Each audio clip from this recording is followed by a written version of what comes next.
اعوذ باللہ من الشیطان الرجیم بسم اللہ الرحمن الرحیم وَإِذْ قَالَتْ أُمَّةٌ مِّنْهُمْ لِمَا تَعِظُونَ قَوْمًا اللَّهُ مُهْلِكُهُمْ أَوْ مُعَذِّبُهُمْ عَذَابًا شَدِيدًا قَالُوا مَعْذِرَةً إِلَىٰ رَبِّكُمْ وَلَعَلَّهُمْ يَتَّقُونَ۔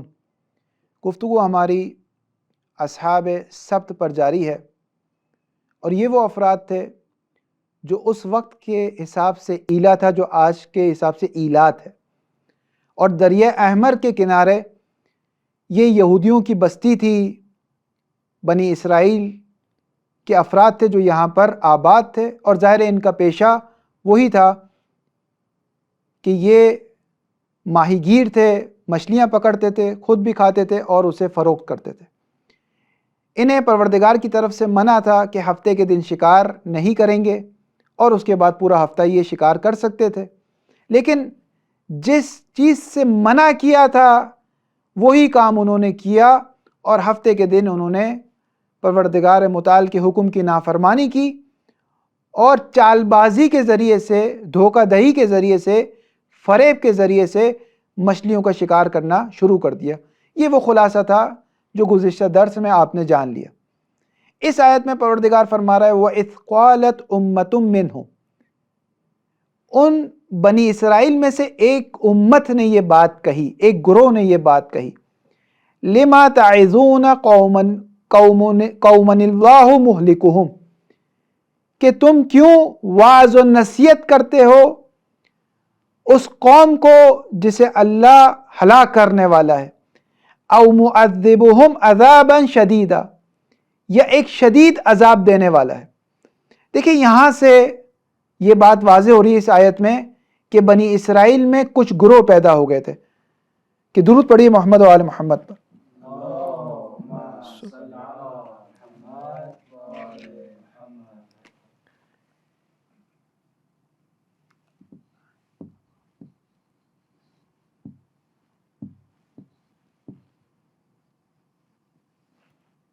یہ اصحاب سبت دریا احمر کے کنارے آباد گروہ تھا، جو در حقیقت بنی اسرائیل کے افراد تھے۔ ان میں تین قسم کے گروہ پیدا ہو گئے، تین قسم کے گروہ۔ پہلا وہ افراد تھے جو اکثریت تھے، یہ وہ افراد تھے جنہوں نے خدا کے حکم کی نافرمانی کی، اکثریت گروہ جنہوں نے ہفتے کے دن شکار شروع کر دیا۔ دوسرے وہ افراد تھے جنہوں نے ان کو روکا، نہی عن المنکر کیا، یعنی برائیوں سے روکا۔ یہ کم افراد تھے، اقلیت میں تھے یہ افراد۔ اور تیسرے وہ افراد تھے جو خاموش تھے۔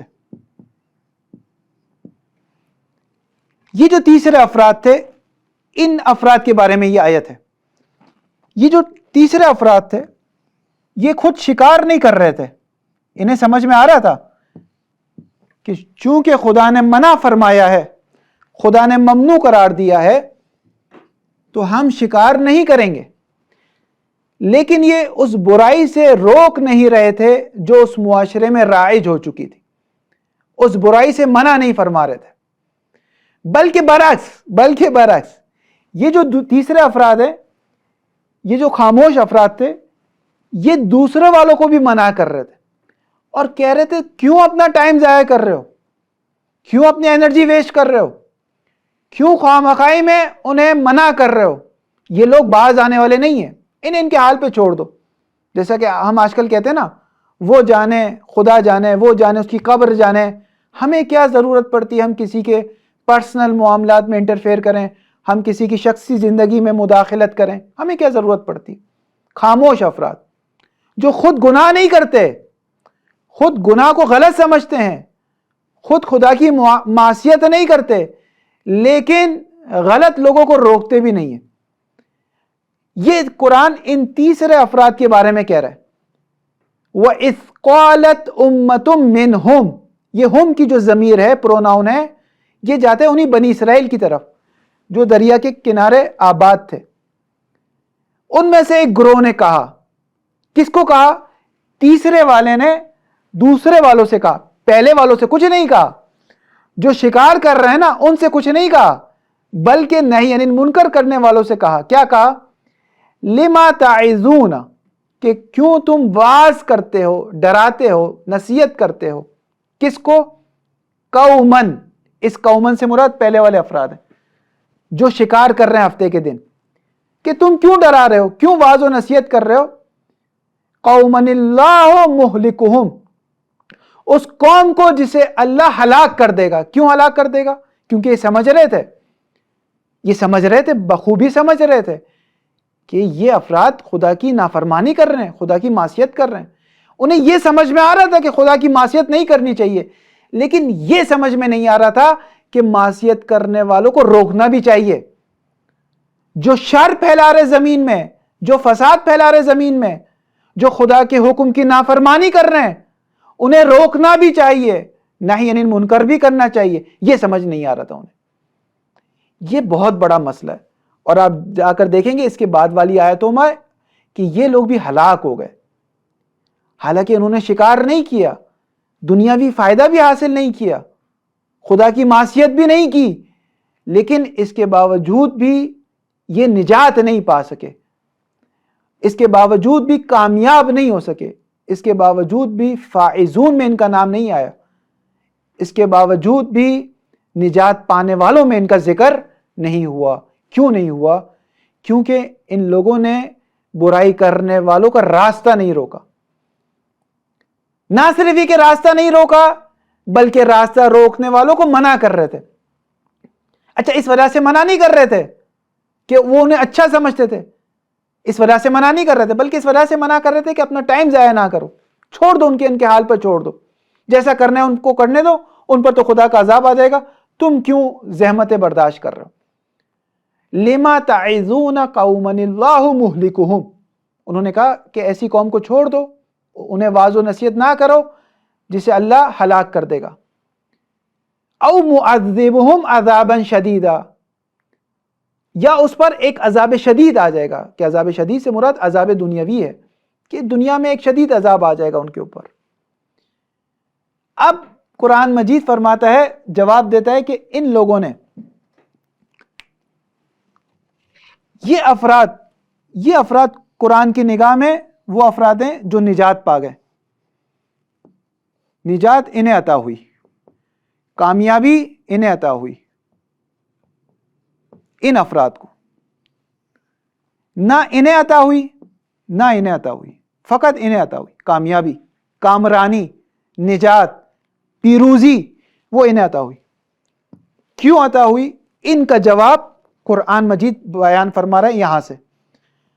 قرآن مجید فرما رہا ہے قالو، ان افراد نے جو نہی عن المنکر کر رہے تھے، خدا کی معصیت بھی نہیں کر رہے تھے اور معصیت کرنے والوں کو روک بھی رہے تھے کہ تم غلط کر رہے ہو، یہ کام نہ کرو، خدا کی زمین ہے، خدا کی مچھلیاں ہیں، خدا کا پانی ہے، تم خدا کے بندے ہو، کیوں یہ کام کر رہے ہو، خدا کی نافرمانی کر رہے ہو؟ قالو، تو ان لوگوں نے کہا، دوسرے والوں نے کہا، کیا کہا؟ معذرتاً الی ربکم، کہ تمہارے رب کی طرف ہمارے لیے ایک عذر آ جائے، قیامت کے دن اگر خدا سوال کرے کہ تم نے کیا کیا، تو ہم پروردگار کو کہہ سکے خدایا جو ذمہ داری تو نے ہمارے کاندھوں پر ڈالی تھی وہ ذمہ داری ہم نے پوری کر دی، ہم نے اپنا کام کیا، چاہے وہ جیسے بھی تھے، ہماری ذمہ داری تھی نہی عن المنکر کرنا، وہ ہم نے کیا۔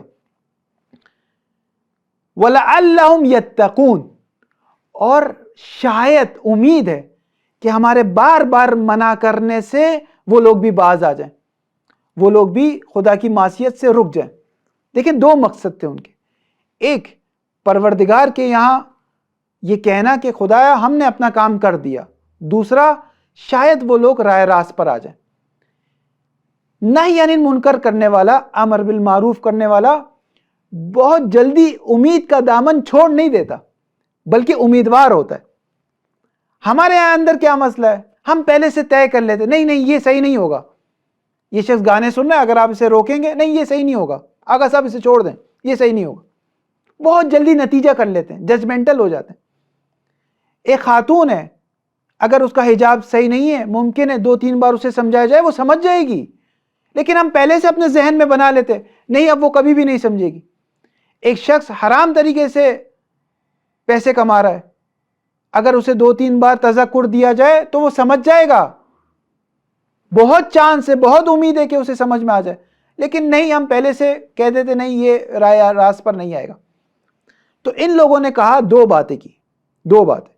ایک یہ کہ ہم خدا کے ہاں یہ کہہ سکے کہ ہم نے اپنی ذمہ داری پوری کر دی، اور دوسری یہ بات ہے کہ شاید یہ لوگ بھی ہدایت پر آ جائیں، شاید لعلہم یتقون، شاید یہ بھی خدا کا خوف اختیار کر لیں، خدا کی معصیت سے بچ جائیں. اب دیکھیں یہاں پر ایک بحث ہے، گفتگو ہے. یہ 2 ریزن کیوں ہیں؟ ان 2 ریزن کا مطلب یہ ہے کہ اگر بالفرض انہیں یقین ہوتا کہ یہ لوگ رائے راست پر نہ آتے، پھر بھی امر بالمعروف اور نہی عن المنکر کرتے، پھر بھی کرتے. جبکہ نہی عن المنکر کی ایک شرط یہ ہے کہ احتمال تاثیر ہو، انسان کو احتمال ہو کہ سامنے والا میری بات سمجھے گا، احتمال تاثیر ہو. اگر احتمال تاثیر نہیں ہے تو نہی عن المنکر کا وظیفہ وہاں سے ہٹ جاتا ہے. لیکن یہ لوگ کہہ رہے ہیں اگر بالفرض احتمال تاثیر نہ بھی ہو تب بھی ہم اپنا کام کریں گے. پھر کیوں اپنا کام کر رہے ہیں؟ کس بنیاد پر یہ نہی عن المنکر کر رہے ہیں؟ وہ اس بنیاد پر کہ بعض اوقات احتمال تاثیر نہ ہونے کے باوجود بھی خدا کا حکم پہنچنا چاہیے. کیوں؟ کیونکہ بعض اوقات ایسا ہوتا ہے کہ اگر نہی عن المنکر نہیں کیا اس وجہ سے کہ احتمال تاثیر نہیں ہے، سامنے والا میری بات نہیں سمجھے گا، کوئی 5% بھی اس کا چانس نہیں ہے، تو نہی عن المنکر کا وظیفہ ہٹ جائے گا. لیکن اس کا وظیفہ جب ختم ہو جائے گا تو اس سے بعض اوقات ایک نقصان آتا ہے. کیا نقصان آتا ہے؟ کہ زمین سے حکم خدا اٹھ جاتا ہے. اب کسی کو وہ حکم یاد نہیں رہتا کہ اس مسئلے میں خدا کا حکم کیا تھا.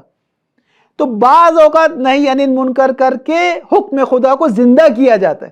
یہ وہ جگہ ہے کہ جہاں تاثیر نہ ہونے کے باوجود بھی انسان نہی عن المنکر کرتا ہے. کیوں؟ تاکہ حکم خدا لوگوں کو یاد رہے، بدعتیں آشکار نہ ہو جائے، حکم خدا آشکار رہے. ٹھیک ہے وہ ہماری بات نہیں مانیں گے، ہمیں یقین ہے وہ ہماری بات نہیں مانیں گے، پھر بھی میں انہیں خدا کی بات یاد دلواؤں گا. کیوں؟ تاکہ خدا کا حکم، خدا کی بات عوام میں اور قوم میں رہے، موجود رہے. اگر میں نے بھی بولنا چھوڑ دیا اس چیز سے کہ احتمال تو نہیں، پھر میں کیوں کہوں؟ اگر میں نے بھی بولنا چھوڑ دیا، لوگ حکم خدا کو فراموش کر دیں گے، لوگوں کو یاد ہی نہیں رہے گا کہ ہفتے کے دن شکار کرنا کیا تھا.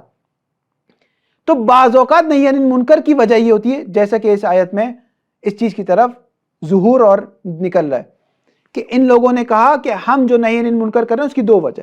پہلی وجہ کیا تھی؟ پہلی وجہ یہ تھی کہ ہم بری ذمہ ہو جائے، قیامت کے دن ہمارے کاندھوں پر جو ذمہ داری ہے وہ ہم کہہ دیں کہ ہم نے خدا ادا کی. اور دوسری وجہ یہ تھی کہ ہمیں لعلہم یتقون، ہمیں امید ہے کہ وہ لوگ پلٹ آئیں گے. ہم امیدوار ہیں، ہم نا امید نہیں ہیں.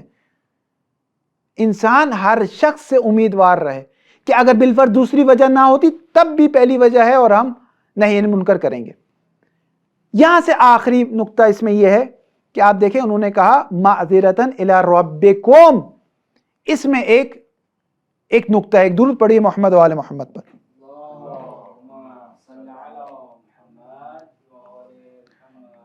آپ دیکھیں یہ دوسرا گروہ اس تیسرے گروہ سے کہہ رہا ہے، اس تیسرے گروہ کے اعتراض کا جواب دے رہا ہے. ان کا اعتراض کیا تھا؟ ان کا اعتراض یہ تھا کہ آپ کیوں نہی عن المنکر کر رہے ہیں، چھوڑ دیجئے، ان پر خدا کا عذاب آ جائے گا. یہ دوسرا گروہ تیسرے گروہ سے کہہ رہا ہے معذرتاً الی ربکم، الی ربنا نہیں کہہ رہا، ربکم کہہ رہا ہے. تمہارے رب کے پاس ایک عذر آ جائے. یہ کیوں کہا تمہارے رب، یہ کیوں نہیں کہا ہمارا رب؟ اس کی ایک وجہ ہے.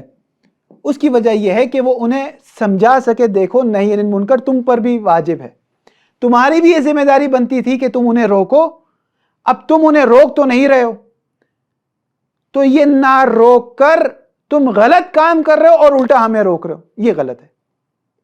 آج آپ دیکھیں یہ مسئلہ ہے، آج بھی یہ مسئلہ ہے کہ آپ کسی ایک شخص کو روکیں گے، بھائی آپ غلط کر رہے ہیں، سامنے والا آپ کو کہتے بھائی آپ کو کیا ہے کرنے دو اسے، جی ایسا کہتے ہیں نا بھائی آپ کو کیا کرنے دو اسے، تو یہ کہہ رہے نہیں معذرتاً الی ربکم، تمہارے رب کی طرف، یعنی یہ تمہاری بھی ذمہ داری ہے، چاہے تم اپنی ذمہ داری سے غافل ہو جاؤ لیکن یہ تم سب کی ذمہ داری ہے کہ نہی عن المنکر کرو۔